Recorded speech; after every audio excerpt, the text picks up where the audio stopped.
நீ ஆர்ட்ஸ் தானடா படிச்ச? எப்படி ஐடில வேலை பார்க்குற?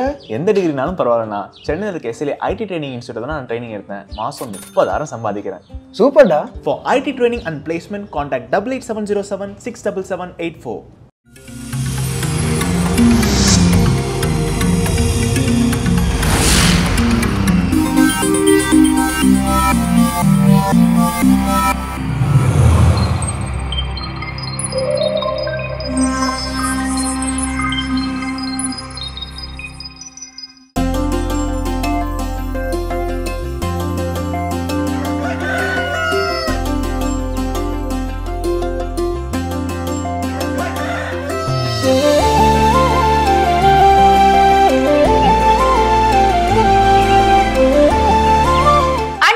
அனைவருக்கும் இனிய காலை வணக்கம். எங்களோட இணைந்து நீங்கள் பார்க்கவிருப்பது மாதா தொலைக்காட்சியின் கடவுள் வணக்கம். வணக்கம் ஜோஸ். வணக்கம் மேம், எப்படி இருக்கீங்க? ரொம்ப நல்லா இருக்கேன். நீங்க எப்படி இருக்கீங்க? எல்லா நாள் போலவே இன்றைய நாளும் ரொம்ப ரொம்ப ரொம்ப மகிழ்ச்சியா உற்சாகமா இருக்கீங்க இருக்குது. ஸோ இன்றைய நாளைக்கான ஒரு சின்ன கதை என்ன அப்படின்னா, கேள்வி கேட்டு ரொம்ப நாள் ஆச்சு இல்லையா? ஒரு கேள்வியோட கேளும் கேளும் அப்படிலாம் சொல்ல மாட்டேன். கூட ஸ்டாப் பண்ணிட்டீங்க. சொல்ல வேண்டான்னு. ஆனா மக்களுக்கு புரிஞ்சிருக்கும் தப்பா சொல்ல வந்திருக்குது யமுனா அப்படின்னு சொல்லி. ஓகே, இன்னைக்கு கேள்வி என்ன, ரொம்ப சிம்பிள். நீங்க ஸ்போர்ட்ஸ்ல எல்லாம் இன்ட்ரெஸ்ட் இருக்குதா? ஸ்போர்ட்ஸ்லாம் விளையாடி இருக்கீங்களா? கேம்ஸ் எதுவுமே விளையாட? ஸ்கூல் காலேஜஸ்லாம் சர்ச்ல விளையாடி இருக்கேன், அவ்வளவுதான். என்ன கேம்? என்ன கேம்? இந்த பைபிள் கேம்ஸ் எல்லாம் சொல்லாதீங்க. பலூன் உடைக்கிறது, ஊசி நூல் கோக்கிறது, லெமன் அண்ட் ஸ்பூன், அந்த மாதிரி. நான் கேக்குற ஸ்போர்ட்ஸ் மாதிரி இந்த ஃபுட்பால், ஹாக்கி அதெல்லாம் விளையாட இன்ட்ரெஸ்ட் உண்டா? உண்டு, ஆனா நான் விளையாடுறது இல்ல. கொக்கோ விளையாடி இருக்கேன், கபடி விளையாடி இருக்கேன். கபடி விளையாடி இருக்கீங்களா? Wow, super. என்ன அப்படின்னா ஃபுட்பால் விளையாடி இருக்கேன்னு சொன்னா அதுக்கு அப்படியே கேள்வி போலாம்னு நினைச்சேன். நல்லா எஸ்கேப் ஆயிட்டேன். அதுக்கெல்லாம் ரொம்ப ஹைட் வேணும்ல, நம்ம அந்த ஹைட் இல்ல. இந்த ஃபுட்பால் வர்றதுக்கு காலு எல்லாம் போனும் இல்ல. நம்மளோட ரொம்ப பெருசா இருப்பாங்க, நம்மள அடிச்சு தள்ளிட்டு போயிட்டாங்கன்னா என்ன பண்றது? அதனால சோ என்னன்னா, ஒரு ஃபுட்பால் விளையாடக்கூடிய ஒரு சிறுவன், அவனுக்கு ஏன் தெரியல அந்த ஃபுட்பால் மீது ஒரு இனம் புரியாத ஒரு ஈர்ப்பு. ஏதாவது ஒரு பொருள் கிடைச்சாலும் சில நேரங்கள் நம்ம ஏதாவது தட்டிக்கிட்டே இருப்பாங்க வீட்டுல சின்ன குழந்தைங்க, அந்த மாதிரி இவனுக்கு எந்த பொருள் கிடைச்சாலும் அந்த ஃபுட்பால் மாதிரி எத்தி விளையாடுறது இவனுடைய ஒரு பழக்கம். அப்போ இவன் என்ன பண்றான், அவங்களுடைய தெருவுல சின்ன பசங்களோட சேர்ந்து ஃபுட்பால் விளையாட தொடங்குறான். இந்த ஃபுட்பால் விளையாடுறதுல ரொம்ப ரொம்ப லயித்து போற அளவுக்கு அவனுக்கு என்னன்னா அதுல ஈடுபாடு, அந்த கால்பந்து விளையாட்டின் மீது. அப்போ ஒரு கட்டத்துல அவனோட உள்ளூர் அணிகளுக்குள்ள என்ன பண்றாங்க, மேட்ச் வைக்கிறாங்க. இவன் அந்த டீம்ல போய் என்ன பண்றான், கலந்துக்கிறான். சூப்பரா விளையாடுறான், செமையா பெர்ஃபார்ம் பண்றான். இவன் ஒரு கட்டத்துல இவன் செமையா விளையாடுறான்பா அப்படிங்கிறது எல்லாருக்கும் அந்த ஊர்ல தெரிய வருது. அப்புறம் ஊர் அணியில இருந்து அப்படியே அந்த மாவட்ட அணிக்கு என்ன பண்றான், இடம்பெறான். அப்போ மாவட்ட அணியில அவனை கூப்பிட்டு விளையாட வைக்கிறாங்க. இப்படியே அவன் ஒவ்வொரு நிலையா போய் அந்த நாட்டினுடைய தேசிய அணியில விளையாடக்கூடிய அளவுக்கு அவனுக்கு என்ன ஆகுது, இடம் கிடைக்குது.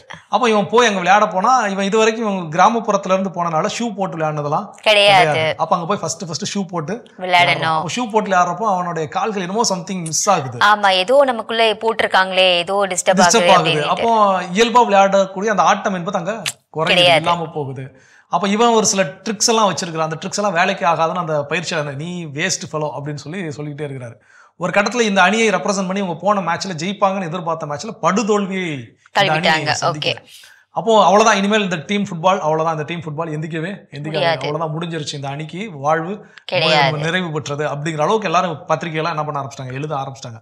அப்போ இந்த இளைஞன் எப்படி இதுல என்ன நான் தவறு செய்யறேன், எதை நான் திருத்திக் கொள்ள வேண்டும் அப்படிங்கறதுல வெறியோட மீண்டும் பயிற்சி ஷூ போட்டு அவன் பிராக்டிஸ் பண்றான். ஷூ போட்டு அணியினரோடு எப்படி நாம நல்ல ஒரு உறவை ஏற்படுத்திக் கொண்டு எப்படி நம்ம டீம் ஃபார்ம் பண்ணணும், எல்லா விஷயத்திலையும் கவனத்தை செலுத்தி கடுமையான பயிற்சியை மேற்கொள்கிறார். அதுக்கு அடுத்த உலகக்கோப்பை போட்டிக்கு இந்த அணி என்ன ஆகுது, திரும்பவும் தயாராகி போகுது. ஒரு முறை இருமுறை அல்ல, தொடர்ச்சியா 3 முறை அவங்க ஜெயிக்கிறாங்க, வேர்ல்ட் கப் வின் பண்றாங்க. பிரேசில் அணியினுடைய பீலே அப்படிங்கிற அந்த ஒரு விளையாட்டு வீரர். ஸோ இப்போ எனக்கு என்ன அப்படின்னா, அவருக்கு வாழ்க்கையில் நடத்த உண்மையான நிகழ்வு. அவருக்கு அவருடைய கோல் ஏன் ரொம்ப அதை பெருசா ஆகா ஓகோன்னா சில நேரங்களில் சொல்றாங்க அப்படின்னு பார்த்தீங்கன்னா, சில விஷயங்கள் நம்ம சயின்ஸ்ல இதுதான் விதி, ரூல்ஸ் அப்படின்னு சொல்லிருப்போம். அந்த ரூல்ஸை பிரேக் பண்ற மாதிரி அவருடைய ஆட்டங்கள் இருந்திருக்கு. ஸோ அப்போ இது போல நம்முடைய வாழ்க்கையில் தோல்வி முடிஞ்சிருச்சு அவ்வளவுதான் அப்படின்னு யார் என்ன சொன்னாலும் அதை பத்தி கவலைப்பட வேண்டிய தேவை கிடையாது.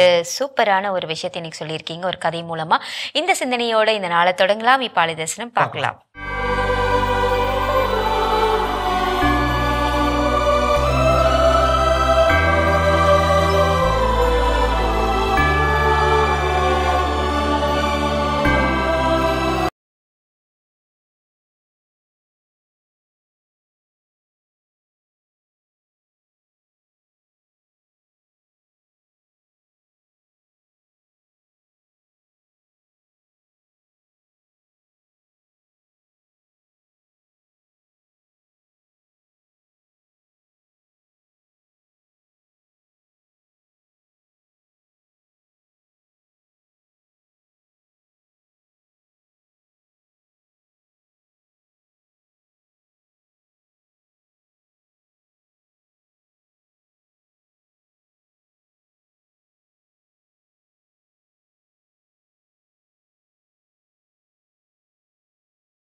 ஆச்சு, இன்றைய நாளை தொடங்கியாச்சு. காலையிலே சிந்திக்க விதமா ஒரு கதையை சொன்னீங்க. இன்னைக்கு கதைக்கு போலதான் இந்த நாள் டாபிக்கும் இருக்க போதா?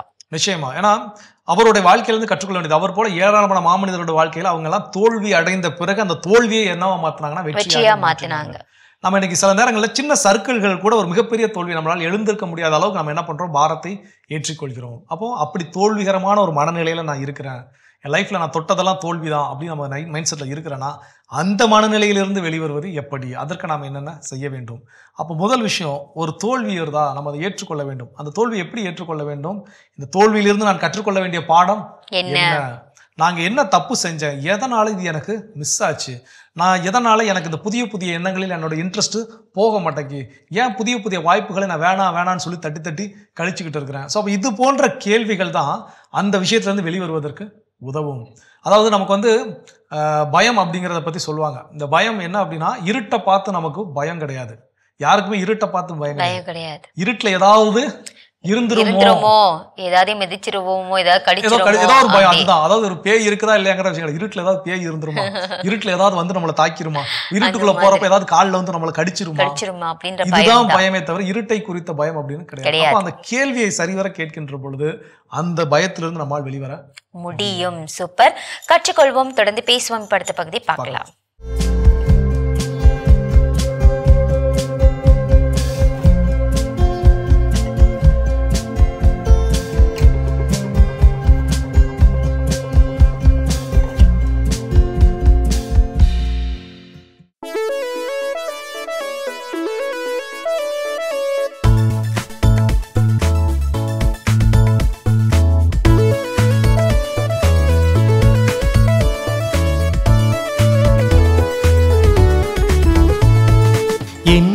தலைவரே நீரே, பேரன்பும் உண்மையும் கொண்டவர்.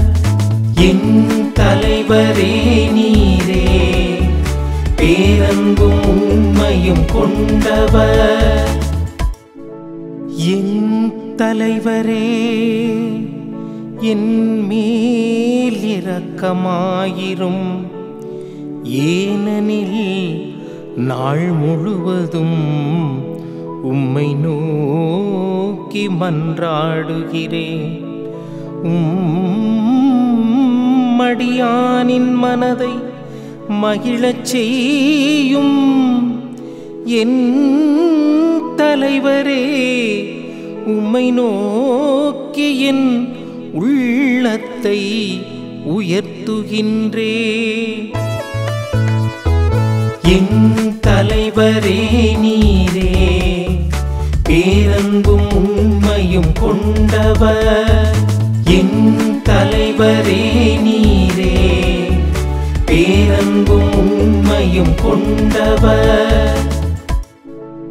என் தலைவரே, நீர் நல்லவர், மன்னிப்பவர். உம்மை நோக்கி மன்றாடும் அனைவருக்கும் பேரன்பு காட்டுபவர். ஆண்டவரே, என் வேண்டுதலுக்கு செவிகொடும். உம்முதவியை நாடும் என் குரலை கேட்டருளும். குரலை கேட்டருளும். என் தலைவரே நீரே, பேரன்பும் உண்மையும் கொண்டவர். என் தலைவரே நீரே, பேரன்பும் உண்மையும் கொண்டவர். என் தலைவரே, நீர் படைத்த மக்களினத்தார் அனைவரும்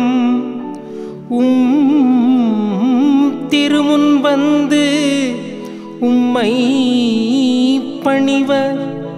உமது பெயருக்கு மாட்சி அளிப்பர். ஏனெனில் நீர் மாட்சி மிக்கவர். வியத்தகு செயல்கள் புரிபவர். நீர் ஒருவரே கடவுள். நீர் ஒருவரே கடவுள். நீர் ஒருவரே கடவுள். என் தலைவரே நீரே, பேரன்பும் உண்மையும் கொண்டவர். என் தலைவரே நீரே, பேரன்பும் உண்மையும் கொண்டவர். இயேசு ஆண்டவரில் எனக்கு மிகவும் பிரியமான என் அன்பு மாதா தொலைக்காட்சி நேயர்களே, தினம் ஒரு திருப்பாடல் என்ற இந்த நிகழ்ச்சி வழியாக உங்கள் அனைவரையும் சந்திப்பதிலே பெரும் மகிழ்ச்சி கொள்கிறேன். இயேசு ஆண்டவருடைய உண்மையான அன்பும் அருளும் அமைதியும் உங்களோடும் உங்கள் குடும்பங்களோடும் உங்கள் வாழ்வோடும் என்றும் இருப்பதாக உங்கள் அனைவருக்கும் என் இனிய காலை வணக்கத்தை நான் தெரிவித்துக் கொள்கிறேன்.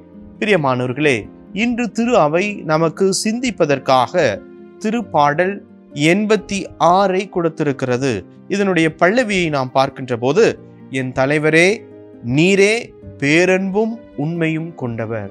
ஆண்டவர் பேரன்பு கொண்டவர், ஆண்டவர் உண்மையானவர் என்பதை கொடுக்கிற ஒரு ஆழமான கருத்தை வழங்குகிற ஒரு திருப்பாடலாக இந்த திருப்பாடல் அமைந்திருக்கிறது. இந்த திருப்பாடலை நாம் சிந்திக்கின்ற போது, நாம் துன்பத்திலே, துயரத்திலே, கஷ்டத்திலே, வேதனையிலே, சோதனையிலே உடைந்திருக்கின்ற போது ஒரு நம்பிக்கை கொடுக்கிற, உற்சாகம் கொடுக்கிற, தட்டி கொடுக்கிற, தோள் கொடுக்கிற, கரம் பிடித்து வழிநடத்துகிற அந்த தெய்வத்தினுடைய பண்புகளை நாம் உணர்ந்து கொள்ள இந்த திருப்பாடல் உதவியாக இருக்கிறது. துன்ப துயரத்திலே ஆறுதல் கொடுக்கிற ஒரு திருப்பாடலாக இந்த திருப்பாடல் இருக்கிறது. நாம் இறைவனை நோக்கி மன்றாடுகின்ற போது அவர் செவிசாய்க்கின்ற இறைவனாக இருக்கிறார் என்கிற நம்பிக்கையை கொடுக்கிற திருப்பாடலாக இருக்கிறது. பிரியமானவர்களே, ஒட்டு மொத்தத்திலே சிந்தித்து பார்க்கின்ற போது துன்ப துயரத்தில் ஆண்டவருடைய பண்புகளை அனுபவிக்கிற, பயன்படுகிற ஒரு திருப்பாடலாக இது இருக்கிறது. இந்த திருப்பாடலிலே 5வது வசனத்தை பார்க்கிறோம். என் தலைவரே நீர் நல்லவர், மன்னிப்பவர், உம்மை நோக்கி மன்றாடும் அனைவருக்கும் பேரன்பு காட்டுபவர். ஆண்டவர் மன்னிக்கிறவராக இருக்கிறார். ஆண்டவர் அவரை நோக்கி மன்றாடும் எல்லாவருக்கும் அவர் செவிசாய்க்கிறார். பாவி, பலவீனன், பணக்காரன், ஏழை, காசு உள்ளவன், அதிகாரம் படைத்தவன் என்று யாரையுமே பார்ப்பதில்லை. அவர் இடத்திலே மன்றாடுகிற எல்லா நபருக்கும் அவர் இரக்கம் காட்டுகிறார். அதுவும் எப்பேற்பட்ட இரக்கம் என்றால் பேரிரக்கம் காட்டுகின்ற ஒரு பெரிய நபராக இருக்கிறார். அவர் நல்லவராக இருக்கிறார். பிரியமானவர்களே, 10வது வசனத்தை சிந்தித்து பார்க்கின்ற போது, நீர் மாட்சி மிக்கவர், வியத்தகு செயல் புரிபவர், நீர் ஒருவரே கடவுள். ஆண்டவர் ஒருவரே கடவுள், அந்த தந்தையானவரே கடவுள் என்கின்ற அந்த ஒரு சிந்தனையை இந்த வசனம் தெல்ல தெளிவாக இருக்கிறது. நானே கடவுள், என்னை தவிர வேறு கடவுள் இல்லாமல் போகட்டும் என்று 10 கட்டளையில பார்க்கிறோம். அதனுடைய அடிஸ்தானம் இந்த 10வது வசனத்தில் இருக்கிறது. அவர் ஒருவரே கடவுள். பிரியமானவர்களே, எத்தனை வேற்று தெய்வங்கள் இருந்தாலும் உண்மையான தெய்வம், பேரன்பு கொடுக்கிற தெய்வம், ஒரே தெய்வம் நம் கடவுள் மாத்திரம்தான். பிரியமானவர்களே, இந்த ஒரு கருத்தை இந்த திருப்பாடல் நமக்கு கற்றுக் கொடுக்கிறது. அதே போல 15வது வசனத்திலே பார்க்கிறோம், என் தலைவரே நீரோ இரக்கம் மிகுந்த இறைவன், அருள் மிகுந்தவர், விரைவில் சினமுறாதவர், பேரன்பும் உண்மையும் பெரிதும் கொண்டவர். பிரியமானவர்களே, இதுதான் கடவுளுடைய பண்பு. அவர் விரைவிலே சினம் கொள்ளாதவர், பேரன்பு கொண்டவர், இரக்கம் மிகுந்த இறைவன். ஆகவே நாம் துயரத்திலே, துன்பத்திலே நாம் தவித்து கொண்டிருக்கின்ற போது இந்த திருப்பாடலை வாசிக்கின்ற போது இந்த திருப்பாடல் வார்த்தைகள் நமக்கு ஆறுதல் தருகிறதா இருக்கிறது. அவர் நம் பாவ நிலையை கண்டு, நம் இயலாமையை கண்டு நம் மீது சினம் கொள்ளாத தெய்வமாக இருக்கிறார். நம் பாவ நிலையை கண்டு, நம் இயலாமைகளை கண்டு நமக்கு அன்பல்ல, பேரன்பு கொடுக்கிறவராக இருக்கிறார். நாம் உடைந்து கிடக்கிற போது நம்ம இரக்கத்தோடு பார்த்து தன் கரத்தை கொடுத்து நம்மை தூக்கி விடுகிற தெய்வமாக இருக்கிறார். இந்த நற்குணங்களை கொண்ட தெய்வம்தான் உண்மையான தெய்வம், ஒரே தெய்வம். இதைத்தான் இந்த திருப்பாடல் நமக்கு கற்பித்து கொடுக்கிறது. பிரியமானவர்களே, 1, 2, 3 வசனங்களை பார்க்கின்ற போது நாம் நமது நிலையை உணர்ந்து கொள்ள அழைப்பு விடுக்கிறது. ஆண்டவரே எனக்கு செவிசாய்த்து பதிலளியும், ஏனென்றால் நான் எளியவன், வறியவன், எனக்கு யாரும் இல்லை. நமது நிலை, நான் எளியவன், நான் வறியவன், நமக்கு யாரும் இல்லை. உண்மை கடவுள் ஒருவரே நமக்கு ஆதரவு என்று நாம் உணர்ந்து கொள்ள வேண்டும். ஆண்டவரே என் உயிரை காத்தருளும், ஏனென்றால் நான் உம்மீது நம்பிக்கை கொண்டுள்ளேன். நமது நிலை, நான் ஆண்டவர் மீது நம்பிக்கை கொண்டுள்ளேன் என்கின்ற நிலையை நாம் உணர வேண்டும். அதே போல மூன்றாவது, ஆண்டவரே என் மீது இரக்கமாயிரும், ஏனென்றால் நான் உம்மை நோக்கி மன்றாடுகிறேன். ஆகவே நமது நிலையை நாம் உணர்ந்து கொள்ள வேண்டும். எவ்வாறு ஆண்டவரது நிலையை நாம் உணர்ந்து கொண்டோம்? ஆண்டவர் பேரன்பு கொண்டவர், ஆண்டவர் எளிதிலே சினம் கொள்ளாதவர், ஆண்டவர் நம்பிக்கைக்குரியவர். அதே போல நமது நிலை, நாம் எளியவராக இருக்கிறோம், வறியவராக இருக்கிறோம், ஆண்டவர் மீது நம்பிக்கை கொண்டவராக இருக்கிறோம், ஆண்டவரை நோக்கி மன்றாடும் மகனாக இருக்கிறோம், ஆண்டவரை நோக்கி மன்றாடுகிற மகளாக இருக்கிறோம் என்று நமது நிலையை நாம் உணர்ந்து கொள்ள அழைப்பு விடுக்கிறது இந்த திருப்பாடல். பிரியமானவர்களே, என் தலைவரே, என் கடவுளே என்கின்ற இந்த வார்த்தைகள் ஆண்டவர் மீது நமக்குள்ள உரிமையை கொடுக்கிறது. அவர் என் கடவுள், என் மீட்பர், என் இறைவன் என்கின்ற உரிமையை கொடுக்கிறது. ஆகவே அந்த உரிமையோடு நாம் ஆண்டவரிடத்திலே மன்றாடுகிற போது ஆண்டவர் நமக்கு இரக்கமுள்ள தெய்வமாக இருக்கிறார். பிரியமானவர்களே, ஒரு அழைப்பையும் ஆண்டவர் நமக்கு கொடுக்கிறார். உன் முழு இதயத்தோடு, உன் முழு மனதோடு என்னை நீ புகழ வேண்டும், போற்ற வேண்டும். அதைத்தான் 12வது வசனம் சொல்கிறது. என் முழு இதயத்தோடு உம்மை புகழ்வேன், என்றென்றும் உம் பெயருக்கு மாட்சி அளிப்பேன். ஆண்டவரது இதயத்தை நாம் நேசிக்கிற பிள்ளைகளாக, ஆண்டவரை நேசிக்கிற பிள்ளைகளாக நம் முழு இதயத்தோடு முழு ஆற்றலோடு ஆண்டவரை போற்றி புகழ அழைப்பு விடுக்கிறோம்.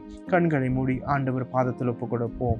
அன்பு தெய்வமே இறைவா, உமது பேரன்பையும் இரக்க மிகுதியும் உணர்ந்து கொண்ட நாங்கள் அந்த பேரன்பையும் இரக்க மிகுதியும் எளிதிலே சினம் கொள்ளாத தன்மையும் நாங்கள் எங்கள் வாழ்விலே பெற்றுக்கொண்டு பிற மனிதர்களிடத்திலே அந்த சினம் கொள்ளாத தன்மையையும் பேரன்பு காட்டுகின்ற திறனையும் எங்களுக்கு தாரும். எங்கள் ஆண்டவராகிய கிறிஸ்து வழியாக உம்மை மன்றாடுகிறோம். ஆமென். அருமையான தினம் ஒரு திருப்பாடல் பகுதி பார்த்துட்டோம். இன்னைக்கான திருப்பாடலும் கேட்டாச்சு. அதோட இன்னைக்கு நம்ம பேசிட்டு இருக்கிறோம் கடவுள் வணக்கம் நிகழ்ச்சியில. நம்முடைய வாழ்க்கையில எனக்கு தோல்விகரமான ஒரு மனநிலையில் நான் இருக்கிறேன் அப்படின்னா அந்த தோல்வி குறித்த மனநிலையிலிருந்து நான் வெளிவருவதற்கு செய்ய வேண்டிய செயல்கள் அடுத்ததா என்ன சொல்றாங்கன்னா, நம்ம ரொம்ப பெரிய பெரிய இலக்கெல்லாம் வைக்க தேவையில்லை. சின்ன சின்ன இலக்கா வச்சு அதை எப்படி பெரிய இலக்காக நம்ம கொண்டு போறதுன்ற நம்ம யோசிச்சாலே போதும். அந்த முதல்ல அந்த சின்ன சின்ன இலக்குகளை நம்ம சரி வர அதுல ஜெயிச்சிட்டோன்னா போதும், நம்ம பெரிய இலக்கை நோக்கி போக முடியும் அப்படின்றாங்க. கண்டிப்பா இதை சொல்லும்போது ஒரு ரியல் லைஃப்ல நடந்த இன்சிடென்ட்டை தழுவி எடுக்கப்பட்ட ஒரு திரைப்படம். அந்த படம் பேர் டக்குன்னு ஞாபகம் வரல. அவரோட ஸ்டோரி இதுதான். ஒருத்தர் ஃபிளைட் என்ன பண்ண ₹1 எல்லாரையும் ஃபிளைட்ல ஏற்றி இறக்கணும்னு சொல்லி விருப்பப்படுவார் நடிகர் சூரியரை போற்றி. ஆமா, அது வந்து உண்மையாகவே நடந்த ஒரு மனிதனுடைய கதை தான் அது.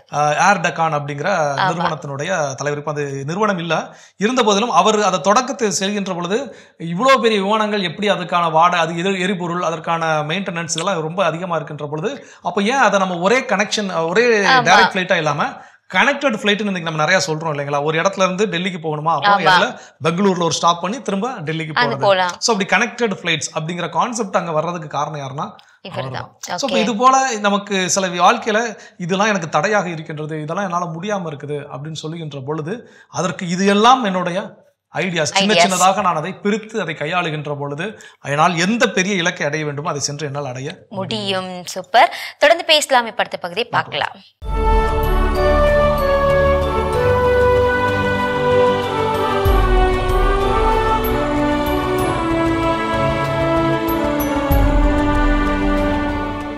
அக்டோபர் 8.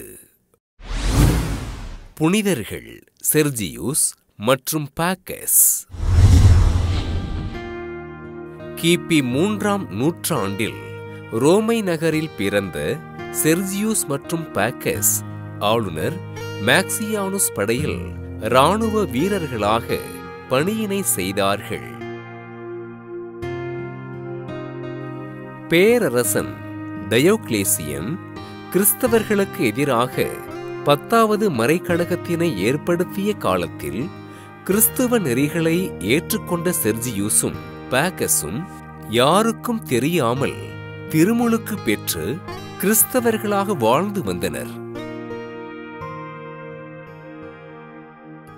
ஆளுநர் மேக்சியானுஸ் செர்ஜியூஸினையும் பாக்கஸினையும் தான் வணங்கும் தெய்வமான ஜூபிடரின் கோவிலுக்குள் நுழைய பணிக்க நுழைய மறுத்த செர்ஜியூஸினையும் பாக்கஸினையும் கிறிஸ்தவர்கள் என்று கண்டு கொண்டு சிறையில் அடைத்தான். கிறிஸ்தவர்கள் என்பதினால் பெண் உடை அணிவிக்கப்பட்டு நகர வீதிகளில் இழுத்துச் செல்லப்பட்ட செர்ஜியூஸும் பாக்கஸும் மெசபதோமியாவின் இராணுவ தளபதியான அந்தியோக்கிடம் அனுப்பி வைக்கப்பட இருவரும் கடுமையாக தண்டிக்கப்பட்டனர். சிறையினில் சொல்லொன்னா துன்பங்களை அனுபவித்த போதும் கிறிஸ்தவத்தினை மறுதலிக்காத செர்ஜியூஸும் பாக்கஸும் மிக கடுமையாக தண்டிக்கப்பட பாக்கஸ் மறைசாட்சியாக விண்ணகம் சென்றார். ஆண்டவர் இயேசுவையும் கிறிஸ்தவத்தினையும் மறுதலிக்காததினால் முள் காலணை அணிவிக்கப்பட்டு 18 மைல்கள் தொலைவு நடத்தி செல்லப்பட்ட செர்ஜியூஸ் கிபி 303ஆம் ஆண்டு தலை வெட்டப்பட்டு மறைசாட்சியாக உயிரிழந்தார். கிபி 303ஆம் ஆண்டு மறைசாட்சிகளாக உயிர் துறந்த இராணுவ வீரர்கள் செர்ஜியூஸ் மற்றும் பாக்கஸ் இருவரும் மக்களுக்கு பல்வேறு புதுமைகளை பெற்றுத்தர திரு அவை இருவரையும் புனிதர்களாக உயர்த்தி இராணுவ வீரர்களுக்கு பாதுகாவலராக அறிவித்தது. புனிதர்கள் செர்ஜியூஸ் மற்றும் பாக்கஸ் திருவிழாவினை கொண்டாடுகின்ற நாம் இராணுவ வீரர்களுக்காகவும் அவரது குடும்பங்களுக்காகவும் ஆண்டவர் இயேசுவிடம் உருக்கமோடு ஜெபிப்போம். சிறப்பான இன்றைய புனிதர் பகுதி நம்ம பார்த்தாச்சு. நாம இன்னைக்கு பேசிட்டு இருக்கோம் தோல்வியிலிருந்து எப்படி நம்ம வெளியில வர்றது அப்படின்னு பேசிட்டு இருக்கோம். அடுத்தது எப்படி வெளியில வரணும்? அடுத்ததா தோல்வியிலிருந்து, அந்த தோல்விகரமான மனநிலையிலிருந்து வெளிவருதல் அப்படிங்கிறது ஒரே நாள்ல அந்த திரைப்படங்கள்ல போல ஒரே பாட்டுல சிலர்லாம் என்ன பண்ணுவாங்க, இல்ல நம்மளால ஆக முடியாது. திரைப்படத்திற்கு அதை ஒவ்வொரு ஸ்டெப் பை ஸ்டெப்பா காட்டினா அதுவே ஒரு 4-5 பார்ட் எடுக்க வேண்டியிருக்கும். அதனால என்ன பண்ணுவாங்க, ஒரே பாட்டுல பணக்காரங்க காட்டிடுவாங்க. அப்படின்னா தான் சுவாரஸ்யமா இருக்கும் அப்படின்னு சொல்லி. ஆனா நம்மளுடைய ரியல் லைஃப்ல நிஜ வாழ்க்கையில போக முடியும். அப்போ அந்த நேரங்கள்ல நம்ம வளர்ச்சி குறித்த ப்ரோக்ரஸ் என்ன, அதுதான் நம்ம ஃபோக்கஸ் பண்ணணுமே தவிர நான் இதை பெர்ஃபெக்டா போய் அந்த உச்சியை நான் அடைஞ்சிருக்கிறேன்னா அது நமக்கு உடனே கவனிக்க கூட வேண்டாம். அதான் என்ன அப்படின்னா, பல நேரங்கள் நம்ம பெர்ஃபெக்ஷன்ஸ், அந்த இடம் தான் என்னோட இலக்கு, நான் இங்க போய் சேரணும் அப்படின்னு நம்ம முயற்சி பண்ணாலும் அதுக்கு கொஞ்சம் கொஞ்சமா தான் என்ன பண்ண முடியும், போக முடியும். இப்ப எங்க ஊருக்கு திருநெல்வேலிக்கு இருந்து இங்க சென்னையில இருந்து பஸ் ஏறிங்கன்னா நான் உடனே டக்குன்னு திருநெல்வேலி போற முடியும் கிடையாது.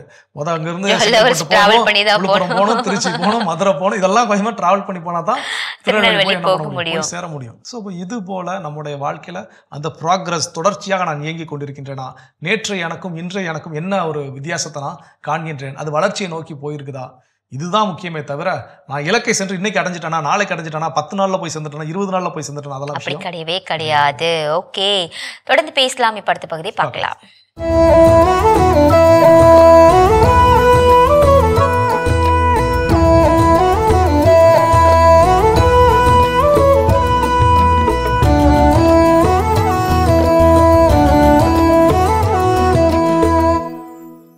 தந்தூரி வகைகள். முகலாய மன்னர்கள் நமக்கு தந்த அரிய வகை உணவு இது. நம்ம சாப்பிட்ற தந்தூரி சும்மா ஒத்த கோழி தந்தூரி. ஆனா நான் இப்போ சொல்ல போறது பல்லடுக்கு தந்தூரி.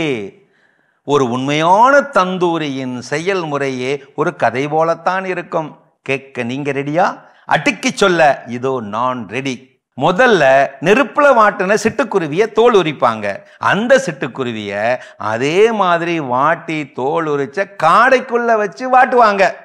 அப்படி வாட்டின காடைய தோல் உரிச்ச காட்டு கோழிக்குள்ள வச்சு வாட்டுவாங்க. அந்த காட்டுக்கோழிய சேவலுக்குள்ள வச்சு வாட்டுவாங்க. வாட்டின சேவலை அதே மாதிரி வாட்டி தோல் உரிச்ச மயிலுக்குள்ள வச்சு அதையும் வாட்டுவாங்க.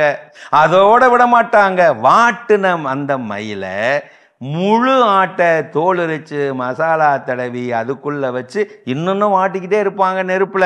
அப்படி வாட்டுன்னு வாட்டி கடைசியா வாட்டின அந்த ஆட்டை கோலாகலமா தின்னு விடுவாங்களா? அதுதான் இல்லை. இன்னும் அதை என்ன செய்வாங்க தெரியுமா?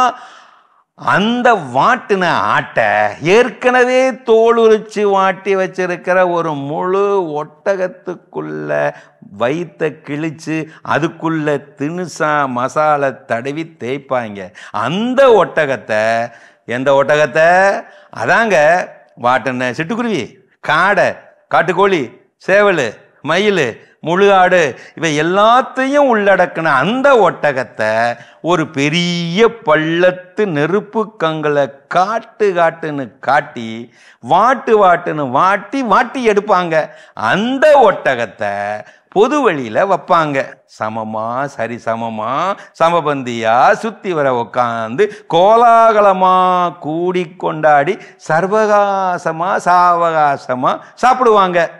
எப்படி இந்த முகலாய மன்னர்களின் பல்லடுக்கு தந்தூரி வகைமை. இதுதான் வக்கனையா சமைச்சு சாப்பிட்றதோ.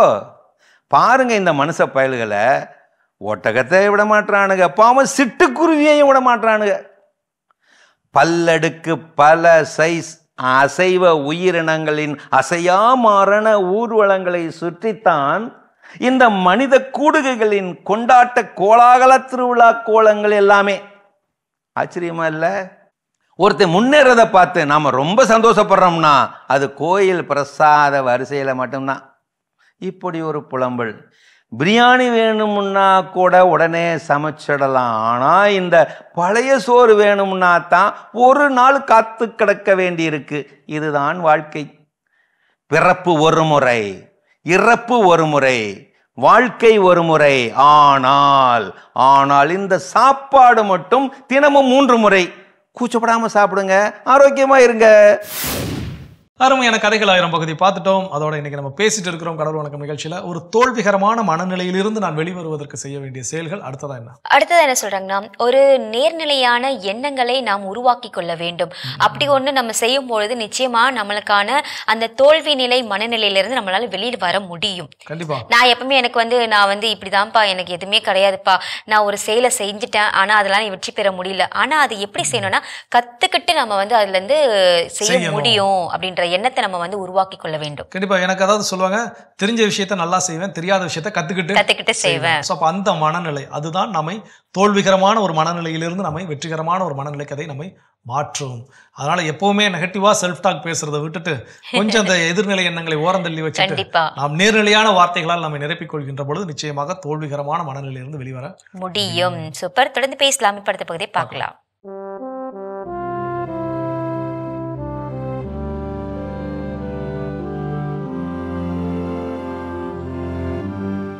அன்புக்குரியவர்களே, ஆண்டவர் இயேசுவின் இனிய திருப்பெயரில் உங்களை அன்போடு வாழ்த்துகின்றேன். இயேசுவின் ஆளுமை என்னும் தொடரில் இன்று இயேசு நம் மகிழ்ச்சியின் நிறைவு என்னும் செய்தியை உங்களோடு பகிர்ந்து கொள்வதில் நான் மகிழ்ச்சி அடைகின்றேன். நல்ல ஆளுமைகள் மகிழ்ச்சியாக வாழ்கிறார்கள். நல்ல ஆளுமைகள் தங்களோடு வாழ்பவர்களை மகிழ்ச்சிப்படுத்துகிறார்கள். இயேசு மிகச்சிறந்த எடுத்துக்காட்டாக இருக்கிறார். இயேசு ஒரு மகிழ்ச்சியான மனிதர். அவர் நமது மகிழ்ச்சியை நிறைவு செய்கின்றார். இதை அவரே சொல்லியிருக்கிறார். யோவான் நற்செய்தி 15:11 நாம் வாசிக்கிறோம், என் மகிழ்ச்சி உங்களுள் இருக்கவும் உங்கள் மகிழ்ச்சி நிறைவு பெறவுமே இவற்றை உங்களிடம் சொன்னேன். அருமையான சொற்கள். இயேசு நம்முடைய மகிழ்ச்சியை நிறைவு செய்கிறார். மகிழ்ச்சிக்கும் ஒரு படிமுறை இருக்கிறது. மகிழ்ச்சியை பற்றி ஆண்டுதோறும் ஆய்வுகள் நடத்தப்பட்டு கொண்டே இருக்கின்றன. ஒவ்வொரு ஆண்டும் வேர்ல்டு ஹாப்பினஸ் ரிப்போர்ட் என்கிற அறிக்கை ஒன்று வெளிவந்து கொண்டே இருக்கிறது. உலக நாடுகளில் உள்ள மக்களிடம் மகிழ்ச்சியை பற்றிய ஆய்வை நடத்தி அதனுடைய முடிவுகளை ஆண்டுதோறும் ஒரு அறிக்கையாக வெளியிட்டு கொண்டே இருக்கிறார்கள். எந்த நாட்டில் உள்ள மக்கள் அதிக மகிழ்ச்சியாக இருக்கிறார்கள், அந்த மகிழ்ச்சியின் காரணிகள் என்ன என்பதை பற்றியெல்லாம் இந்த ஆய்வு முடிவுகள் நமக்கு தெரிவிக்கின்றன. அவர்கள் பல்வேறு விதமான ஆய்வு முடிவுகளை, தரவுகளை நமக்கு தருகின்றார்கள். எடுத்துக்காட்டாக, உறவுகள் மனிதர்களுக்கு மகிழ்ச்சியை தருகின்றன. பணம், கல்வி, செல்வம் இவற்றை விட மானிட உறவுகள் நமக்கு அதிக மகிழ்ச்சியை தருகின்றன.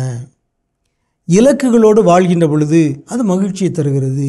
இறை நம்பிக்கையோடு வாழ்கிற போது அது மகிழ்ச்சியை தருகிறது. பிறர் அன்பு பணிகளில், சேவைகளில் ஈடுபடுவோர் அதிக மகிழ்ச்சியோடு வாழ்கிறார்கள். இவையெல்லாம் வேர்ல்டு ஹாப்பினஸ் ரிப்போர்ட்டினுடைய முடிவுகள், தரவுகள். இயேசு அதைத்தான் சொல்லுகிறார்.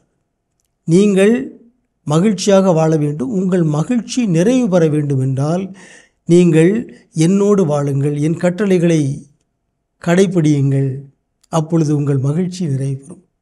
ஆம் அன்புக்குரியவர்களே, நாம் மகிழ்ச்சியாக வாழ வேண்டுமென்றால், நம்முடைய மகிழ்ச்சி நிறைவு பெற வேண்டுமென்றால், நாம் இவ்வுலக மகிழ்ச்சிக்காக ஆர்வத்தோடு தேடாமல் இறைவனை தேட வேண்டும், இயேசுவை தேட வேண்டும்.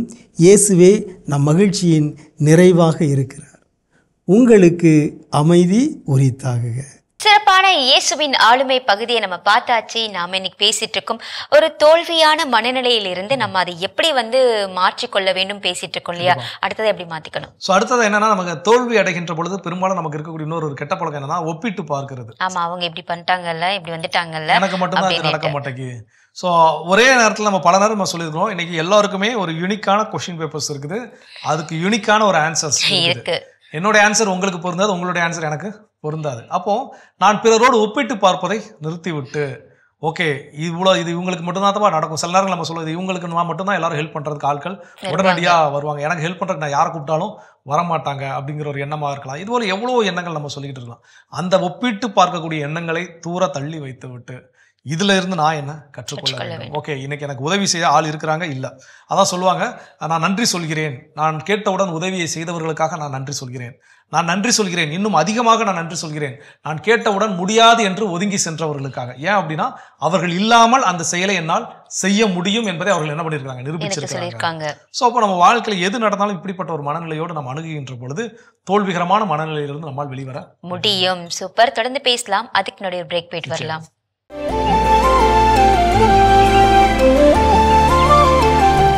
நிகழ்ச்சிகள் உங்களை மீண்டும் அன்புடன் வரவேற்கின்றோம். நீங்கள் பார்த்து கொண்டிருப்பது மாதா தொலைக்காட்சியின் கடவுள் வணக்கம்.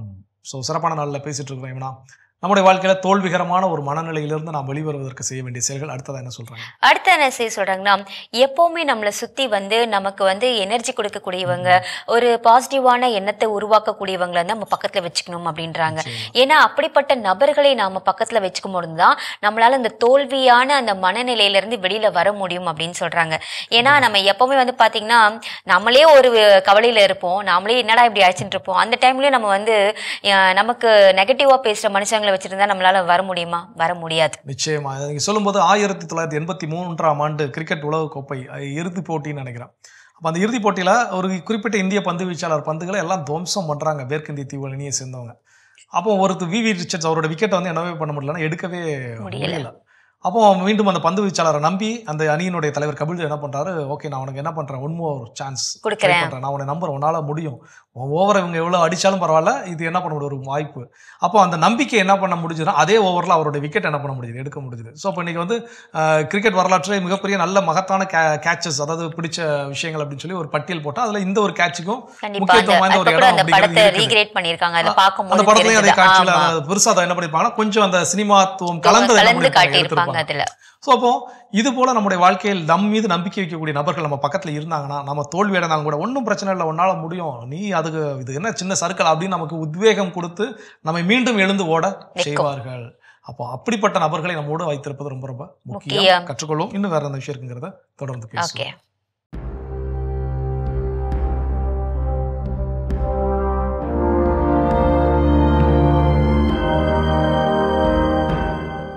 மாதா தொலைக்காட்சி நண்பர்களே, உங்கள் அனைவருக்கும் வாழ்த்துக்கள். இவ்வுலகிலே வாழ்கின்ற நமக்கு பொருள், செல்வம் இதெல்லாம் வேண்டும் என்று நாம் நினைக்கின்றோம். இந்த உலகிலே ஒரு செல்வந்தனாக வாழ வேண்டும் என்று ஏறக்குறைய எல்லாருமே நினைக்கிறோம். ஒரு சிலர் அதிலே வெற்றி பெறுகிறோம், ஒரு சிலர் வெற்றி பெறாமல் போகிறோம். ஆனால் இங்கே பாருங்கள், ஒரு மாற்று சிந்தனையை இன்று நமக்கு முஹம்மத் தருகின்றார். இஸ்லாமிய போதனைகளிலிருந்து அவர் இதை நமக்கு எடுத்து காட்டுகிறார் என்று நினைக்கிறேன். அவர் கூறுகிறார், a man's truth wealth is the good he does to the world. அதாவது ஒரு மனிதனுடைய இந்த உலகில் அவன் செய்யும் நற்செயல்களே அவரது உண்மையான செல்வம். ஒரு மனிதனை பார்த்து நாம் சொல்கிறோம், இவர் செல்வந்தர். எதை வைத்து? அவரிடத்திலே நிறைய பணம் இருக்கிறது, அல்லது அவரிடத்திலே நிறைய சொத்து இருக்கிறது, அல்லது அவரிடத்திலே நிறைய ஆடு மாடுகள், கால்நடைகள், நிலங்கள் என்று ஏதோ ஒரு விதத்திலே அதை வைத்துதான் நாம் அளக்கிறோம். இந்த உலகிலே நாம் பார்க்கின்ற பொருட்கள் அவர்களுக்கு இருக்கின்ற வீடு, சொத்து, நிலம் இதை வைத்து.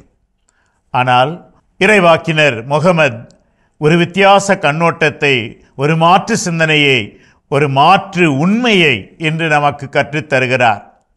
எ மேன்ஸ் ட்ரூ வெல்த், ஒரு மனிதனுடைய உண்மையான சொத்து என்பது அவன் எவ்வளவு வைத்து கொண்டிருக்கிறான் என்பதல்ல, இந்த உலகிலே அவன் வாழும்போது எவ்வளவு நற்செயல்களை மற்றவர்களுக்கு அவன் செய்கிறானோ அதுதான் அவனுடைய சொத்து.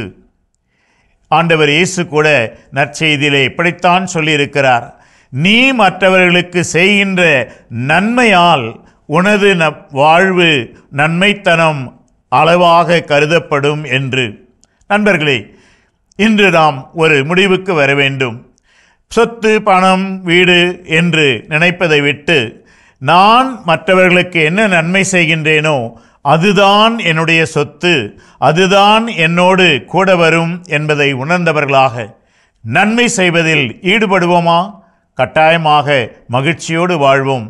இதோ முகமது நமக்கு அழகாக சொல்லித் தருகிறார், ஒரு மனிதன் இந்த உலகில் செய்யும் நற்செயல்கள்தான் அவரது உண்மையான செல்வம். இந்த விதத்திலே, இந்த கண்ணோட்டத்திலே நீங்கள் செல்வந்தர்களாக வாழ உங்களை அன்போடு வாழ்த்துகிறேன். சிறப்பான ஆன்றோர் வாக்கு பகுதியை நம்ம பார்த்தாச்சு. நாம இன்னைக்கு பேசிட்டு இருக்கோம் தோல்வியான மனநிலையிலிருந்து நம்ம எப்படி வெளியில வர்றதுன்னு பேசிட்டு இருக்கோம். அடுத்ததா எப்படி வெளியில வர்றது? அடுத்ததா வெளிவருவதற்கு ஒவ்வொரு நாளின் தொடக்கத்திலும் நம்ம ஏற்கனவே நேற்றைய தினம் பேசும்போது சொன்னோம், ஒவ்வொரு நாளுடைய இறுதியில இன்னைக்கு நாள்ல என்னென்னலாம் நல்லதா நடந்துச்சு அப்படின்னு ஒரு 3 நல்ல விஷயங்கள் வந்து சொன்னோம் இல்லையா? அதுபோல ஒவ்வொரு நாளின் தொடக்கத்திலும் இன்றைய நாள் எனக்கு ஒரு சிறப்பான ஒரு நாள், இன்றைய நாளில் நான் விரும்புவதெல்லாம் என்னால் செய்ய முடியும், இன்றைய நாள் நான் என்னென்னலாம் நினைச்சிருக்கிறேனோ இந்த ஒர்க்கெல்லாம் நான் செஞ்சு முடிப்பேன். எழுதி வைக்கிறோமோ இல்லை நினைச்சுக்கிறோமோ அந்த பாசிட்டிவான ஒரு மனநிலையோட படுக்கையிலிருந்து எழும்போதே இதுதான் ரொம்ப முக்கியம். நம்ம இன்னைக்கு பல நேரங்களில் படுக்கையிலிருந்து எழுதுறப்ப ஐயோ விடிஞ்சிருச்சா, அதுக்குள்ள 5 மணி ஆயிருச்சா, அதுக்குள்ள 6 மணி ஆயிருச்சா, ஐயோ அதுக்குள்ளே பல நேரங்களில் நம்ம எழுந்துக்கிறோம். அப்படி எழுந்துக்காம இப்படி ஒரு மனநிலையோட நம்ம எழுந்திருக்க வேண்டும். ஏன்னா நமக்கு ஐயோ 5 மணி ஆயிருச்சா அப்படின்னு நினைச்சு எந்திரிச்சாலுமே, சீக்கிரம் எந்திரிச்சாலுமே மைண்டை நெகட்டிவா ஃபர்ஸ்ட் என்ன பண்றோம், ட்ரிகர் பண்ணிட்டோம், ஸ்டார்ட் பண்ணிட்டோம். ஓகே, இன்னைக்கு இவ்வளோ வேலை இருக்குது, இவ்வளோ வேலை செய்யணுமா, ஐயோ இன்னைக்கு ஆஃபீஸில் மீட்டிங் வேறு இருக்குதா, இதெல்லாம் வந்து எதிர்நிலையான எண்ணங்கள். அப்போ இது காலையில் ஒரு நாளினுடைய தொடக்கத்திலேயே எனக்கு என்ன பண்ணியாச்சு, எதிர்நிலையாக நான் தொடங்க ஆரம்பிச்சிடறேன். அதற்கு மாற்றாக இன்னைக்கு நாள் சூப்பரான நாள், இன்னைக்கு மீட்டிங், இன்னைக்கு மீட்டிங்லாம் நான் பேசணும், இதெல்லாம் நான் ப்ரிப்பேர் பண்ணணும், அப்படி மைண்ட் செட்டோட நம்ம என்ன பண்ணணும், எழுந்திருக்க வேண்டும். அப்படி எழுந்திருக்கின்ற பொழுது நம்மால் தோல்வி அடைந்தாலும் சரி அந்த தோல்வி குறித்த மனநிலையிலிருந்து உடனடியாக நம்மால் வெளிவர முடியும். சூப்பர், தொடர்ந்து பேசலாம். இப்ப அடுத்த பகுதி பார்க்கலாம்.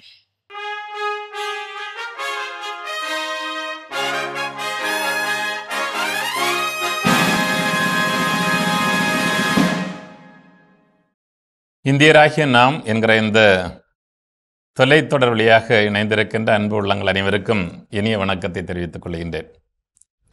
மீண்டும் ஒரு முறை உங்களை சந்திப்பதில் இதயம் மிகுந்த மகிழ்ச்சி அடைகிறது. ஏனென்றால் இந்திய குடிமக்களாக நாம் எப்படி சிறப்பாக செயல்படப் போகிறோம், இதன் வழியாக இந்தியாவை ஒரு தலை சிறந்த நாடாக மாற்றுவதோடு மட்டுமல்லாமல் நம்முடைய தலைமுறைகளுக்கு இந்த நாடு ஒரு மிகச் சிறப்பான மக்களாட்சி குடியரசாக திகழ வேண்டும் என்பதை உறுதி செய்ய இருக்கிறோம். எனவே முதலில் ஒன்றியம் என்றால் என்ன என்று பார்க்க இருக்கிறோம். ஆங்கிலத்தில் யூனியன் என்று சொல்வார்கள். அதைத்தான் இந்திய அரசியலமைப்பு சட்டத்தினுடைய பிரிவு 1, நான் இங்கே ஆர்டிக்கிள் என்பதை பிரிவு என்று மொழிபெயர்த்திருக்கிறேன். அது பிரிவு அல்ல, மாறாக அது ஷரத் என்று சொல்வார்கள். இருந்தாலும் பிரிவு என்று நம்முடைய எளிதலான புரிதலுக்காக அதை சொல்லுகிறேன். பிரிவு 1 மிக அழகாக சொல்லுகிறது, இந்தியா மாநிலங்களினுடைய கூட்டமைப்பு அதனுடைய ஒன்றியமாக இருக்கும் என்று மிக தெளிவாக சொல்லுகிறது. நாம் ஒன்றியம் என்று சொல்வதால் அதற்குரிய சர்ச்சைகளுக்குள்ளால் செல்லவில்லை, மாறாக இது ஒரு கூட்டமைப்பு, அவ்வளவுதான். எல்லா மாநிலங்களும் இணைந்த ஒரு கூட்டமைப்பு. இந்த இந்திய நாட்டை வழிநடத்துவது இந்திய அரசியலமைப்பு சட்டம். இதனுடைய சிறப்பு தன்மைகளாக நாம் பார்ப்பது, இந்த ஒன்றியம் என்பது என்ன அப்படி பார்த்தோம் என்றால், இது மத்தியிலும் மாநிலத்திலும் இருக்கிற அரசுகள் ஒருங்கிணைந்து செயல்படுவதால் இந்தியாவை ஒரு வளமிக்க நலமிக்க மனித உரிமைகளும் மாண்புகளும் மலிந்து கிடக்கிற ஒரு தேசமாக உருவாக்குவதுதான் நம்முடைய நோக்கமாக இருக்கிறது. இதற்காக அரசியலமைப்பு சட்டம் இந்த ஒன்றியத்தை ஆளுவதற்கு 3 விதமான கட்டமைப்புகளை உருவாக்கி இருக்கிறது. மேலே பாராளுமன்றம், இரண்டாவது அடுக்கிலே சட்டமன்றங்கள், மூன்றாவது எளிய மக்களும் தங்களுடைய இருப்பிடங்களில் பகுதிகளிலேயே பங்கேற்பதற்குரிய பஞ்சாயத்து ராஜ் அமைப்புகள் என்ற இந்த 3 விதமான அடுக்கு ஆட்சி முறை இந்திய நாட்டிலே இருக்கிறது. இது தான் ஒரு கூட்டாட்சி தத்துவத்தை மிக தெளிவாக வெளிப்படுத்துகிறது என்பதை நாம் மறந்துவிடக்கூடாது. இவையெல்லாம் எதற்காக என்றால், நாம் முழுமையாக இந்த அரசியல் அமைப்பில் பங்கேற்பதால் நாம் இந்த நாட்டை வலுப்படுத்துகிறோம். எவையெல்லாம் நாம் நம்முடைய கனவாக கொண்டிருக்கிறோமோ, இந்த நாடு எப்படி இருக்க வேண்டும், இந்த நாட்டினுடைய செல்லுகிற திசைவழி எப்படி இருக்க வேண்டும், என்னுடைய குழந்தைகளுக்கு மட்டுமல்ல, பேர குழந்தைகளுக்கு மட்டுமல்ல, வரவிருக்கிற தலைமுறைகள் அனைத்திற்கும் இந்த நாடு வாழ்வை வாரி வழங்கக்கூடியதாக இருக்க வேண்டும் என்பதற்கு அதற்கு அதிகாரம் தேவை. அந்த அதிகாரம் இந்த நாட்டில் எப்படி பரவலாக்கம் செய்யப்பட்டிருக்கிறது, இதற்கு உரிய விதத்தில் மக்களுடைய பிரதிநிதித்துவம் எப்படி அமைந்திருக்கிறது என்பதை பற்றியெல்லாம் இந்த ஒன்றியம் என்கிற பகுதி அரசியலமைப்பு சட்டத்திலே மிக தெளிவாக நமக்கு சுட்டி காட்டுகிறது. அதை நாம் ஒருபொழுதும் மறந்துவிடக்கூடாது. எனவே நமது அதிகாரத்தை, ஏனென்றால் பாரதி சொன்னது போல நாம் தான் இந்நாட்டின் மன்னர்கள், எனவே நாம் நம்முடைய அதிகாரத்தை நம்முடைய பிரதிநிதிகள் வழியாக கொடுப்பதால் இந்த ஒன்றியத்தை மிகச் சிறப்பான விதத்தில் பாராளுமன்றங்கள், நம்முடைய மாநிலத்தில் அவை சட்டமன்றங்கள், நாம் வசிக்கிற பகுதிகளில் அவை பஞ்சாயத்து அமைப்புகளாக எப்படி நம்முடைய தேவைகளை நிறைவு செய்யக்கூடிய அமைப்புகளாக உருவாக்க இருக்கிறோம் என்பதில் தான் நம்முடைய பங்கேற்பினுடைய முக்கியத்துவம் அமைந்திருக்கிறது.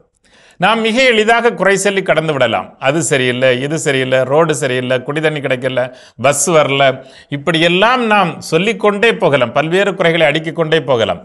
ஆனால் இந்த குறைகளெல்லாம் இன்னும் இந்த மண்ணில் உலவுவதற்கு காரணமே அடிப்படையில் நாம் தான், நம்முடைய தவறுதான், நாம் பங்கேற்காமல் இருந்ததால் என்பதை நாம் எப்போது உணரப்போகிறோம்? இதுதான் மிக முக்கியமான கேள்வி.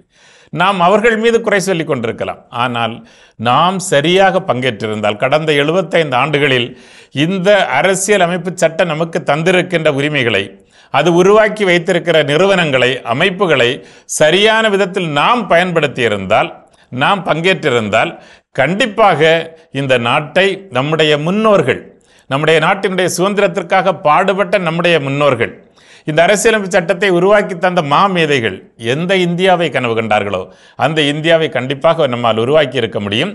எனவே ஒன்றியம் என்பது இந்த மாநிலங்களினுடைய ஒரு கூட்டாட்சியை மிக தெளிவாக பிரதிபடுத்துகிறது. எனவே டெல்லியா நம்முடைய மாநிலங்களா என்று பார்த்தால் இங்கே பலம் பிடிப்பதற்கான ஒரு விஷயம் அல்ல, அது மாறாக இணைந்து செயல்படுவதில் தான் இந்தியாவினுடைய எழுச்சி அடங்கி இருக்கிறது. ஒரு எழுச்சி மிக்க பாரதத்தை உருவாக்குவதில் எனக்கும் பங்கிருக்கிறது என்பதை உணர்ந்து கொள்வோம். உங்கள் அனைவருக்கும் என்னுடைய நன்றியை அன்போடு தெரிவித்துக் கொள்கின்றேன். அருமையான இந்தியராகிய நாம் பகுதி பார்த்துட்டோம். அதோட இன்னைக்கு நம்ம பேசிட்டு இருக்கிறோம் கடவுள் வணக்கம் நிகழ்ச்சியில் நான் தோல்வி குறித்த மனநிலையிலிருந்து வெளிவருவதற்கு செய்ய வேண்டிய செயல்கள். அடுத்தது என்னன்னா, இப்போ நம்ம ஒரு எண்ணம் வச்சிருப்போம் இல்லையா, அதை விசுவலைஸ் பண்ணி பாருங்க அப்படின்னு சொல்றாங்க. இப்போ நான் ஒரு புது வீடு வாங்குறேன்ப்பா, அந்த வீட்டுக்கு யாரெல்லாம் இன்வைட் பண்ணணும், அவங்கெல்லாம் வந்தா என்ன பண்ணுவாங்க, ஃபாதர்ஸ் வந்து ப்ரேயர் பண்ணுவாங்க, நம்மளோட ரிலேட்டிவ்ஸ்லாம் வருவாங்க, அந்த வீடை நம்ம எப்படி டெக்கரேட் பண்ணியிருப்போம், எப்படிலாம் மாடுலேட் பண்ணி கட்டியிருப்போம் அப்படின்ற ஒரு விஷயத்தை நீங்க விஸ்வலைஸ் பண்ணும்போது நமக்கு தோல்வியான மனநிலை நம்ம வெளியில வர முடியும். நிச்சயமா இந்த விசுவலைஸ் பண்றது ரொம்ப ரொம்ப பவர்ஃபுல்லான ஒரு விஷயம். இந்த ஈர்ப்பு விதி, லா ஆஃப் அட்ராக்ஷன் சொல்லக்கூடிய விஷயம், நீங்க எதை விரும்புறீங்களோ அதை விசுவலைஸ் பண்ணி பாருங்க. இதுக்கு இன்னொரு சரியான வார்த்தை என்னன்னா, ஐயா ஏபிஜே அப்துல் கலாம் அவர்கள் சொன்னது போல கனவு காணுங்கள். கண்டிப்பா. அப்ப அந்த கனவு எதை நாம் காணுவோம் அப்படின்னு பாத்தீங்கன்னா, நமக்கு எது வேணுமோ அதைத்தான் நம்ம கனவு காண முடியும்.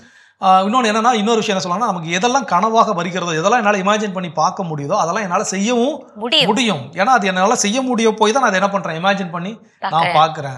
அப்போ அந்த ஒரு விஷயத்தை செய்யக்கூடிய ஆற்றல் எனக்குள்ள இருக்குங்கிறத நான் நம்ப வேண்டும். நான் அதை விசுவலைஸ் பண்ணி பார்க்குறப்ப நம்ம பல நேரங்கள் எப்படி பண்ணுறோம்னா, நெகட்டிவாக தான் விசுவலைஸ் பண்ணுறோம். இப்படிலாம் நடந்துச்சுன்னா அப்படின்னு ஒரு வீட்டில இருந்து கிளம்புறப்போ இன்னைக்கு நான் பஸ்ஸை மிஸ் பண்ணிட்டேன்னா என்ன நடக்கும், நான் பஸ் ஸ்டாப்ல எப்படி நிற்பேன் நினைப்போம்.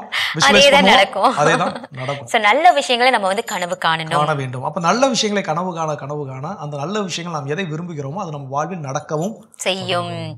சூப்பர். தொடர்ந்து பேசலாம். இன்னும் வேற என்னென்ன இருக்குன்னு சொல்லிட்டு இப்ப அடுத்த பகுதியை பார்க்கலாம்.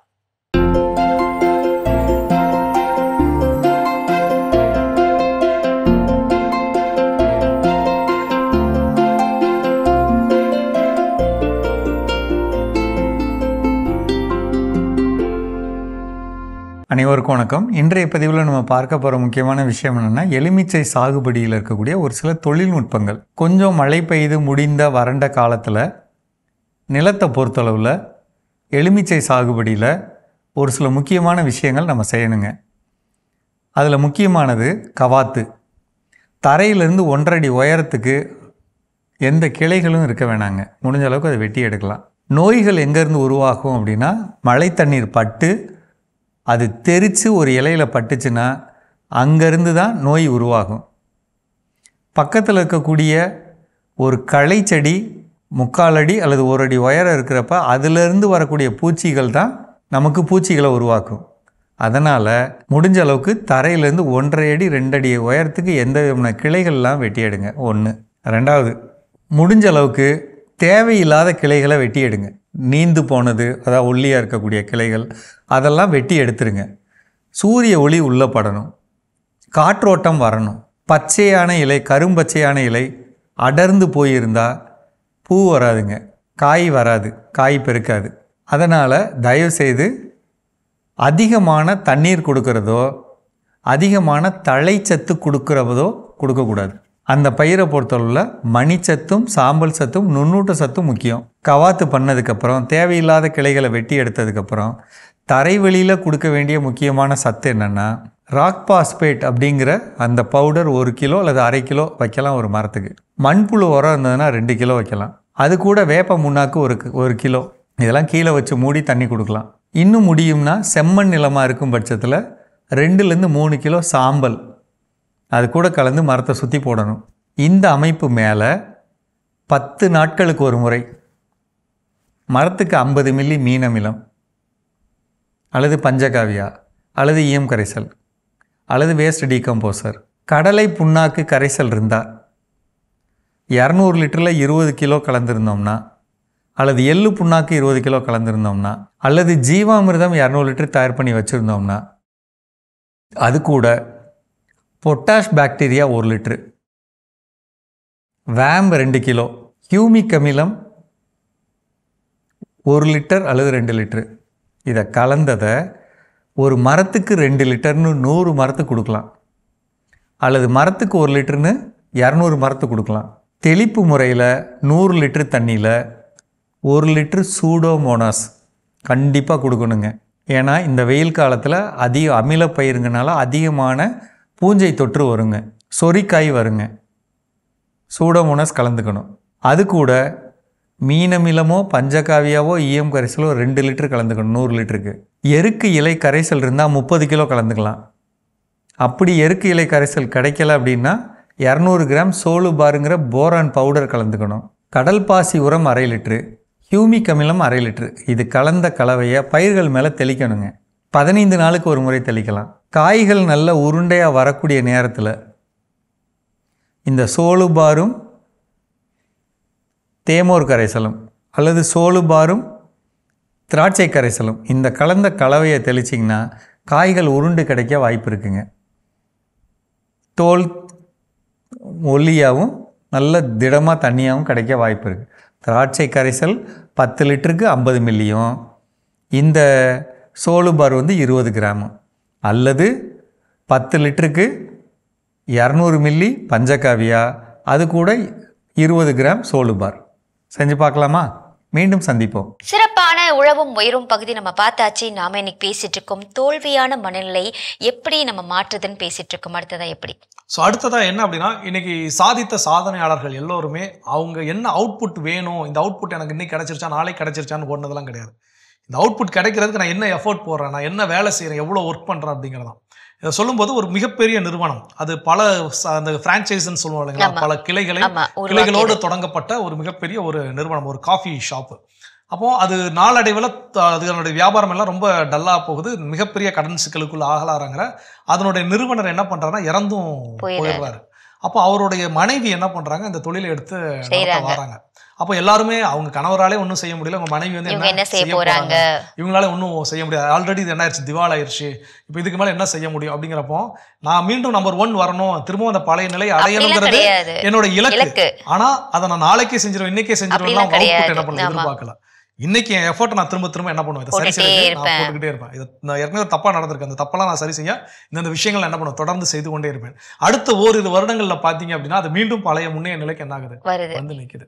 ஸோ இப்போ இதெல்லாம் இன்னைக்கு எங்கேயோ எத்தனையோ வருஷத்துக்கு முன்னாடி நடந்த விஷயம்லாம் கிடையாது, இன்னைக்கு நம்மளுடைய சமகாலத்தில் நடந்த நிகழ்வுகள். அப்போ என்னுடைய அவுட்புட் என்ன, எனக்கு ஃபைனல் டே என்ன அப்படிங்கறத விசுவலைஸ் பண்ணி பார்க்கணுமே தவிர அது நாளைக்கே நடக்கணும் இன்னைக்கே நடக்கணும்னு இல்லாமல் அது நடக்க வேண்டிய நாள் நிச்சயமாக நடந்து தீரும். அது வரைக்கும் என்னுடைய உழைப்பை நான் போட்டுக்கொண்டே இருக்க வேண்டும். ஓகே, தொடர்ந்து பேசலாம். இப்ப அடுத்த பகுதியை பார்க்கலாம்.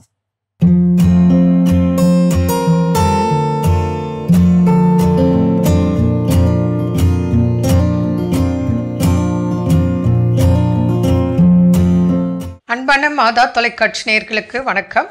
இன்றைய நிகழ்ச்சியில் நம்ம யூரிக் ஆசிட் பற்றி தான் பார்க்க போகிறோம். யூரிக் ஆசிட் அதிகமாக இருந்தால் வரக்கூடிய பாதிப்பு என்னென்னா கிட்னி ஸ்டோன் வரலாம், கிட்னி ப்ராப்ளம் வரலாம், அதுக்கப்புறம் மூட்டு வலி கவுட் ஆர்த்தரைட்டிஸ் வரலாம். இது சுருக்குன்னு குத்தும், இரவில் அதிகமாக வலி காணப்படும், வீக்கம் மூட்டுகளில் ஏற்படும், இழுத்துட்டு நடக்கிற மாதிரி தோணும். இப்போது சில உணவுகள் சாப்பிடக்கூடாதுன்னு உங்களுக்கு சொன்னேன். இப்போ என்ன சாப்பிடலாம் அப்படிங்கிறது முக்கியமான கருத்தாக நம்ம எடுத்துக்கணும். இப்போ இந்த யூரிக் ஆசிட் அதிகம்னால நமக்கு ஹார்ட் அட்டாக் கூட வரலாம். இன்னும் சிலருக்கு உடல் பருமன்னால கூட இந்த யூரிக் ஆசிட் அதிகமாகும். இந்த மாதிரி பல காரணங்கள் இருக்குது. யூரிக் ஆசிட் அதிகமாக இருந்தால் தொடர்பு கொண்டால் யூரிக் ஆசிடை நிச்சயமாக குணப்படுத்தும் வாய்ப்புகள் நிறைய இருக்குது. அது பயன்படுத்தி குணமாக்கக்கூடிய வகையில் உங்கள் கையில் இருக்குது. நாங்கள் மெடிசின்ஸ் கொடுத்துருவோம், டயட் சொல்லுவோம். நீங்கள் கரெக்டாக ஃபாலோ பண்ணால் நிச்சயமாக நீங்கள் நினைத்ததை விட ஆச்சரியப்படக்கூடிய வகையில் ரிசல்ட் கிடைக்கும். இப்போ ஜென்ரலாக கொத்தமல்லி புதினா எடுத்துக்கலாம், சிட்ரஸ் ஃப்ரூட்ஸுகள் இதுக்கு எடுக்கலாம்.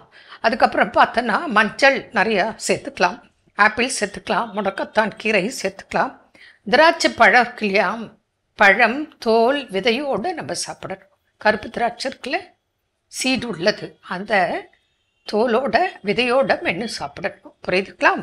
அதே போல் புடலங்காய் பீர்க்கங்காய் இதெல்லாம் அதிகமாக எடுத்துக்கொள்ள வேண்டும். சுரக்காயை எடுத்துக்கொள்ள வேண்டும், வெள்ளைப்பூசணி எடுத்துக்கொள்ளலாம். வாழைத்தண்டு மிக மிக சிறந்தது. சாதாரணமாக அந்த காலத்தில் வெத்தலைப்பாக்கு போடுவாங்க வீட்டில், தாம்பூலன்னு சொல்லுவாங்க. யார் வீட்டுக்கு அது போனால் கூட தாம்பூலம் கொடுப்பது வழக்கம். அப்போது அந்த வெத்தலை எதுக்காக அப்படின்னா நமக்கு யூரிக் ஆசிடை குறைக்கும் தன்மை வெற்றிலைக்கும் உண்டு. இப்போ புதினா கொத்தமல்லி வெத்தலை இதெல்லாம் நீங்கள் ஒரு ஜூஸ் மாதிரி போட்டு சாப்பிடலாம், அல்லது சூப் மாதிரி வச்சு குடிக்கலாம்.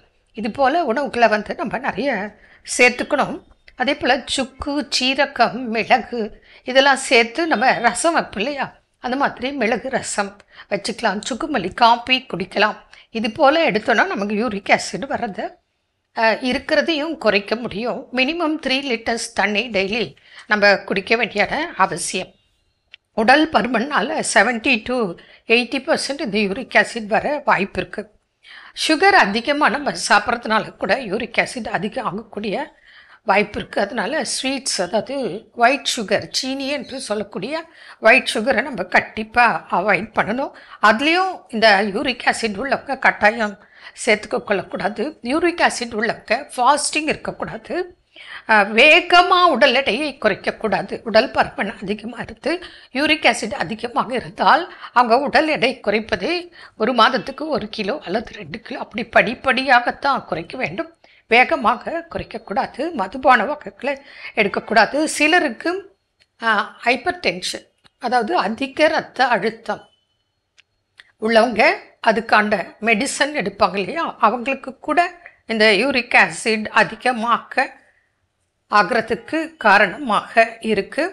அதனால் நம்ம சாப்பிடக்கூடிய உணவுகளில் சின்ன சின்ன மூட்டுகளில் பாதிப்பு ஏற்பட்டு யூரிக் ஆசிட் ஃபார்ம் ஆகி அந்த ஜாயிண்டில் தான் நமக்கு வலி வரும். அது கை மூட்டுகள்லையோ கால் பெருவிரல்லையோ ஏதாவது ஒரு சின்ன மூட்டில் தான் ஃபஸ்ட்டு வலி வரும். அதுக்கப்புறம் தான் உங்களுக்கு அந்த சுருக்குன்னு குத்துற வலி தெரியும். அதுக்கப்புறம் நைட்டில் ரொம்ப வலி எடுக்கும், பகல் விட நைட்டில் ரொம்ப வலி எடுத்து தூங்க முடியாமல் டிஸ்டர்ப் பண்ண அளவுக்கு இருக்கும். அது காலில் விரல்களில் தாக்கம் வந்துடுச்சுன்னா யூரிக் ஆசிட் டெபாசிட் ஆகும்போது நமக்கு ஃப்ரீயாக கால் எடுத்து தூக்கி வச்சு நடக்க முடியாது, இழுத்துட்டு நடக்கிற மாதிரி தான். சொல்லப்போனால் உயிரே போதுன்னு சொல்லுவாங்க. வலி தாங்க முடியல அப்படின்னு தான் அநேக நோயாளிகள் வாயிலேருந்து வர்ற வார்த்தைகளை நம்ம கேட்குறோம். இதனால மூட்டுகள் பாதிக்கும். யூரிக் ஆசிட் அதிகம்னால மூட்டுகள் பாதிக்கும். கிட்னி ஸ்டோன் வரலாம், கிட்னி ஃபெயிலியரும் வரலாம், சிறுநீரக பாதிப்பும் வரலாம். அதனால தான் கிட்னி பேஷண்ட்க்கு நாங்கள் எப்பவுமே uric acid, urea, creatinine test பண்ண சொல்வோம். இந்த மாதிரி பாதிப்புள்ளவங்களுக்கு கண்டிப்பாக இரத்த சோகை ஏற்படும், அனிமிக்காகவும் இருப்பாங்க. அதனால ஹீமோகுளோபின் டெஸ்ட்டும் எடுக்க சொல்லுவோம்.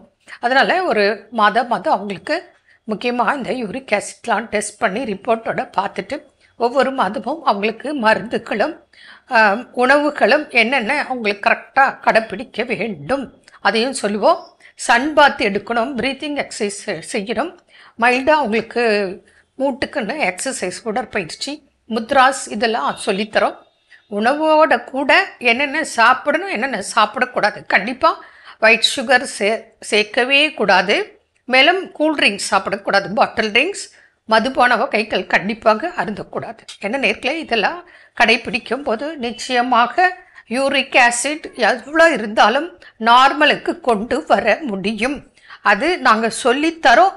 அது குணமாக்கி கொள்ளக்கூடிய வழிமுறைகள், வாய்ப்புகள் உங்கள் கையில் இருக்குது. என்ன நேர்களே, மீண்டும் நாளை சந்திப்போமா? நன்றி. அன்னை மரியே வாழ்க.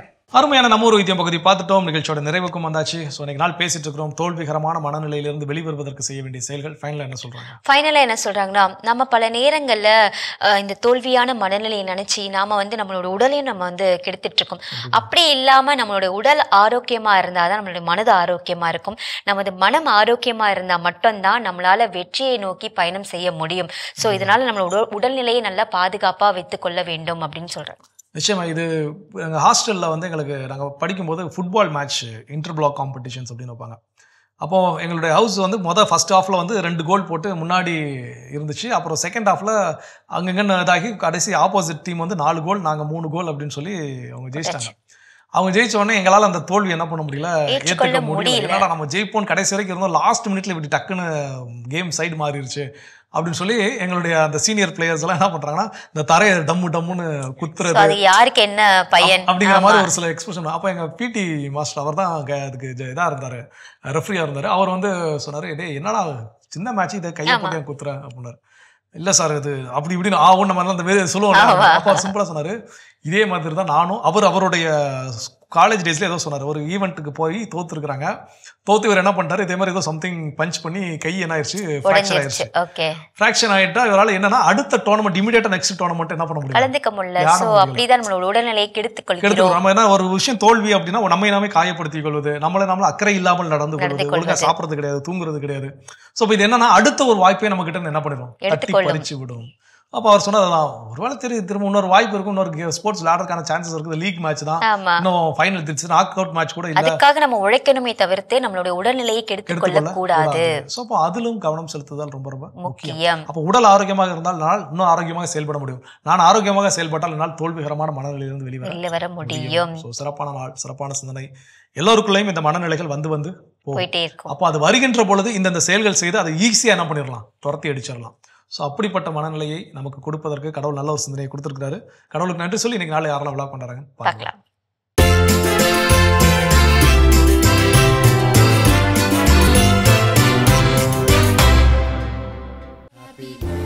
ஏடின் ஜெரிஸ் அதிபன் இன்று தனது 3ஆம் ஆண்டு பிறந்த நாளினை கொண்டாடுகிறார்.